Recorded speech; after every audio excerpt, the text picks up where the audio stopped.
Okay, on next to Jackson Cullinaine, our own political officer. Jackson's on as Vice Chair of the Scottish Labour Party, and he's on a member of the STUC General Council, and political veteran. Political veteran, Yeah. Comrades, when I'm standing here in the company of the Regional Secretary of Unite, two members of Unite Executive, and a comrade with the grand title of Chief of Staff of Unite, then clearly I need to be in my best behaviour. And it's a pleasure, always a pleasure to speak to a multi-star conference. What gives me no pleasure, I have to say, is to begin with the words, "We told you so."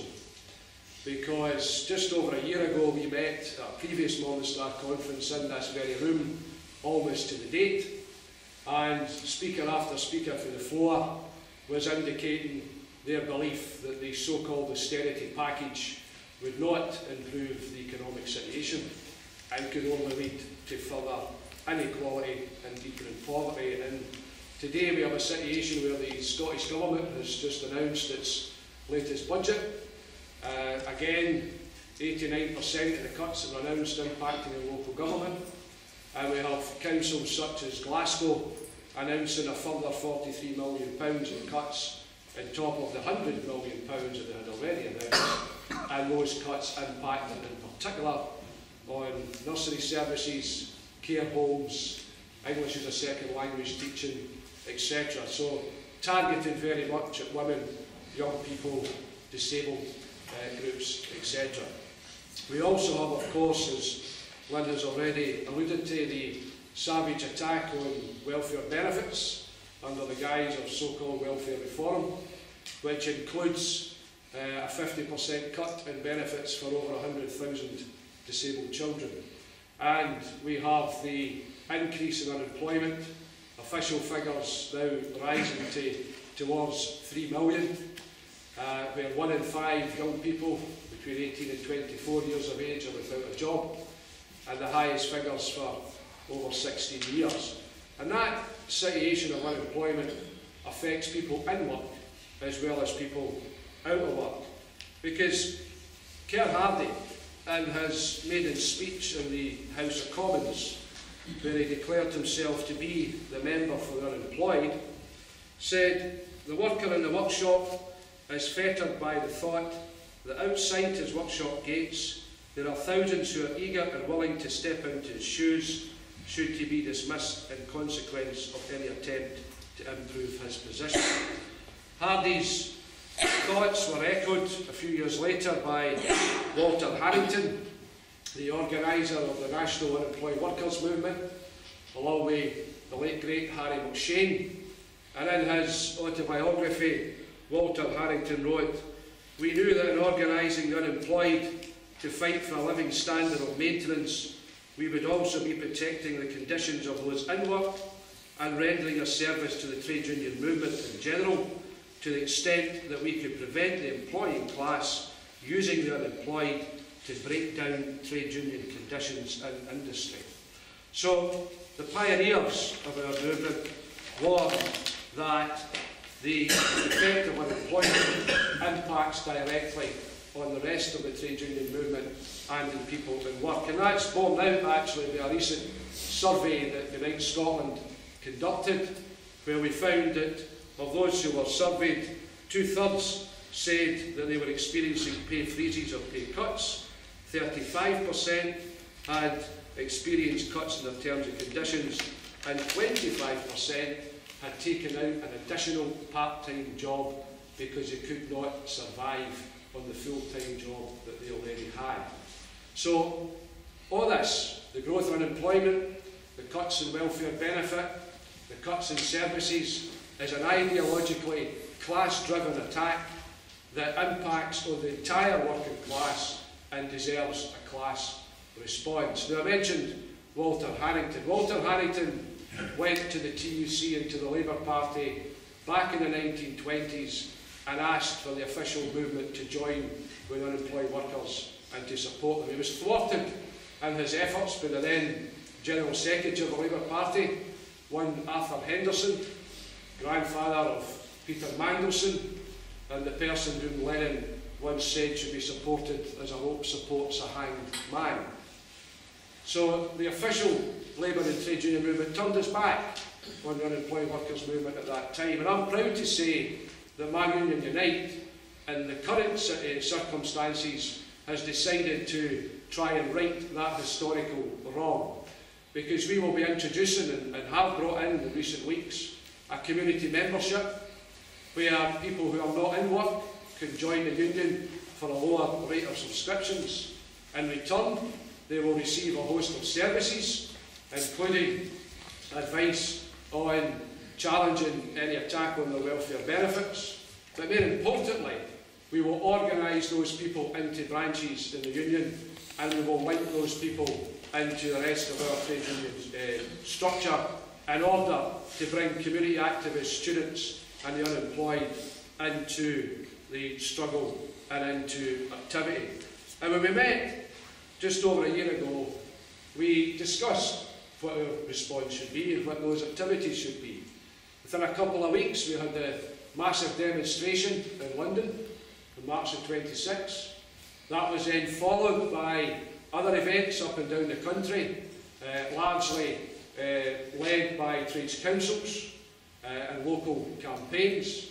And of course we had the action on November the 30th on public sector pensions, which brought all of the public sector unions up and down the country together in a tremendous show of strength and defiance against the attack on public sector pensions. However, I think it's fair to say that with the exception of a couple of victories and good campaigns, such as the successful campaign in one union to resist the attack on the construction agreements, led by rank and file members, including David Brockett, who's sitting in the audience today, that successfully stopped the construction employers cutting wages by a third and de-skilling the industry. With the exception of campaigns such as that which stopped the workfare, the disgusting workfare programme targeted towards supermarkets, and the ongoing struggles in the private sector of pensions, such as strikes at Unilever, with the exception of those type of activities, I think it's fair to say that there has been since November the 30th a general lull and an overall activity that could embrace and bring into action the wider movement. We've heard Lynn referring to the position in pensions and how her own union is balloting. Our union is highly consultative ballots in places like the NHS, and I know that Unison will this week begin to launch some targeted industrial action in Scotland on that question. But I'm bound to say that where we are today, compared to where we are, where we were on November the 30th, worries me no end. Because what has happened is that the government has played the divide and rule card. They have parcelled up into so-called scheme-specific talks the whole question, and they are putting forward so-called framework agreements which do not address the central questions of our refusal to pay more, work longer and get less, or if they address any one of those three, it's on the basis of, well, you might not have to pay much more as long as you sign up to increasing retirement age. So we have to find a mechanism of being able to bring back that unity that we experienced on November the 30th. And we need to do it, not just because of the issue of pensions, but because there were people who took action on November the 30th for the first time ever in their life, who were taking action because they realised that that issue of pensions was part and parcel of a wider agenda. An agenda against cuts, against job losses, against cuts in their terms and conditions, and against pay freezes. So those people were coming into the movement, and we need to be careful that we don't lose that momentum. Because, a word of warning here, if we don't regain that momentum, the next time we ask them to take industrial action on another issue, then some of those people are going to say, well, it didn't work the last time, so don't expect us to be taking action this time. During the course of this week, I'll be meeting with some of our colleagues for Unison the GMB, and Stephen Smiley for Unison will be present, to frame a wage claim for local government workers. And part of the rationale for doing that, despite the fact that the wage freeze has been imposed on us, is to look to formulate a wage claim which will target the position of low pay in local government quite deliberately, to get us into a position where we can counter the propaganda war that you quite rightly allude to, Chair. Because the fact of the matter is, in local government, by the way, that when we asked for the £250 that George Osborne said public sector workers should get, we were told we couldn't get it because it would apply to 64% of the Scottish workforce. So 64% of the Scottish workforce earning less than £21,000 a year. So we will quite deliberately, on Tuesday of this week, be looking to formulate a wage claim and to build a campaign around that wage claim so that we begin to link the issues of pension and pay and people in terms of jobs. And on that basis, hopefully continue the momentum that was built up on November the 30th. The other thing that has taken place is, as Stephen knows, at the STC General Council, some of us argued that we needed to have some activity, further activity on the streets as part of the Better Way campaign, and we pinpointed the Scottish Tory Party Conference in Troon on the 24th of March. But I have to say there was maybe a lack of confidence in that room in the General Council that day about whether or not in the short time span we could turn people out. I think it's absolutely imperative for the left in the movement to be mobilising to get people to be there in Troon on the 24th of March. Because we have to send the signal right across the movement that we haven't gone away and this campaign continues and we're still able to turn people out and to give people confidence that they have the ability to influence things that affect their lives. The other thing we have to do, of course, as Lynn has alluded to, is to develop an alternative. And Lynn quite rightly points to the central element of taxation in terms of developing that alternative. To the £25 billion that we could raise by tackling tax avoidance, for the £25 billion that we could raise by having a tax on financial transactions. I would add to that list, actually, that we need to be directing the funds that are held by pension fund holders into job creation. We have a situation in this country where the pension fund holders, largely the big financial bodies, get £38 billion in tax relief on pensions, which dwarfs the £35 million that is paid out to the ordinary punter who receives a pension. But the real beauty of doing that, the real beauty of framing that alternative around those issues, is that it demonstrates the difference in the class nature of what is facing us, how the rich get away with it and how the poor are suffering. So our job is to raise class consciousness, our job is to bring people into struggle, and our job is to build an alternative around class-based demands. Because as Karl Marx and Friedrich Engels taught us, that the real fruits of our battle lies not in the immediate result, but in the ever-growing and expanding union of workers.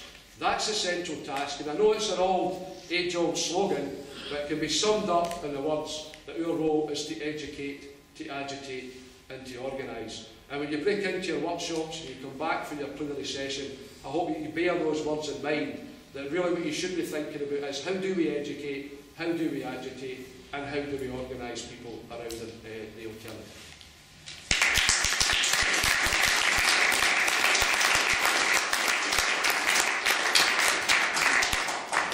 Thank you, Jackson, for the usual excellent analysis.